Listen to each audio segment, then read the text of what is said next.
Friends, there was a meeting between the officers associations and IBA on 4th January 2021 to discuss the residual issues remaining after the signing of the 8th joint note on November 20th. Many issues, including implementation of 5-day week and pension updation, were discussed in detail during the meeting. Some of the issues require further discussions and approval from appropriate authorities, and therefore the deliberations in the meeting have been minutized for further discussions, follow-up and possible resolution. Let's see what are the important issues discussed during the meeting and the contents of minutes recorded in respect of these issues.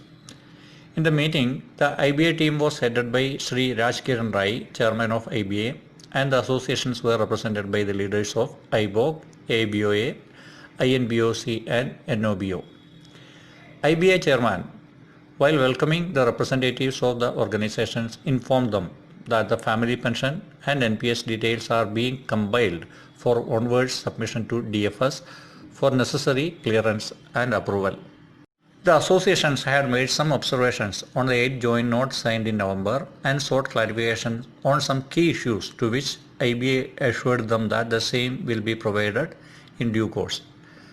Regarding introduction of 5-day week in banks, which is the most important and most sensitive issue for the serving bankers, especially the young generation, the association pointed out to IBA that in the core group meeting held in the month of December 2018, IBA had agreed in principle to take forward the issue to the Government of India and RBI for implementation.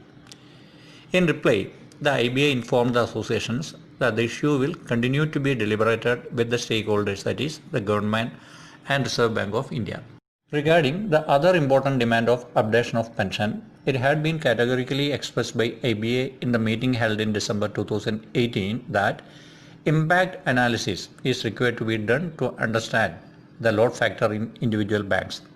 Hence, appointment of 2 actuaries, as was done in 2009, should be carried out within a definite time frame. In this meeting, IBA assured the associations that they are actively evaluating the issue as demanded by the associations, for which an actuary is appointed.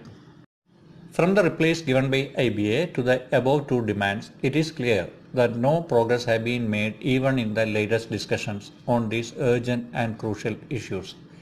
It appears that the assurances made by IBA are only for purpose of buying time, and final decision on these issues are not going to come, at least in the near future.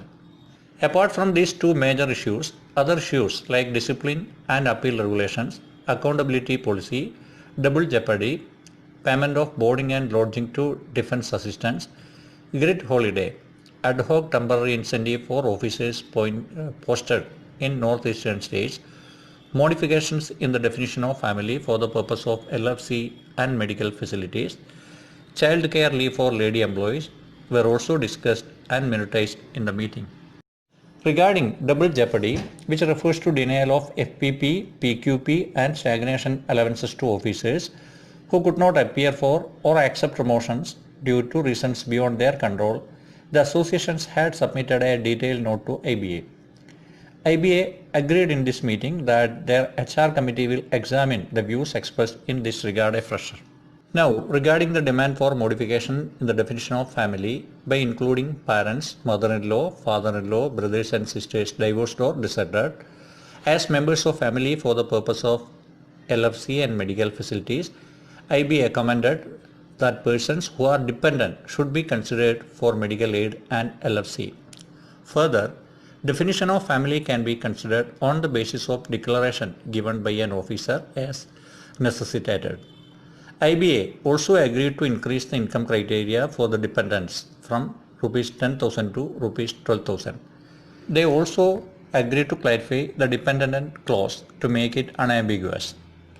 So friends, these are some of the major developments in the discussions held between IBA and the Officers Association on 4th January in Mumbai. Thank you.